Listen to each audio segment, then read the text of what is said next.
creatividad y la capacidad de desarrollar su forma. ¿Y cuál es nuestra forma? Nuestra forma es el logos.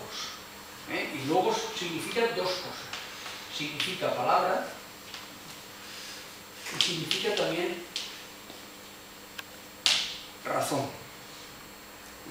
Pero tanto la palabra, bien el logos signifique palabra o signifique razón, este logos solo se perfecciona si lo convertimos en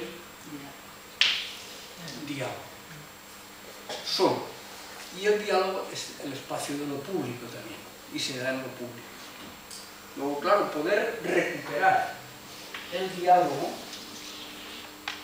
es recuperar el pathos, decíamos al principio, es recuperar la posibilidad de una forja de carácter, es la posibilidad de participar de lo público.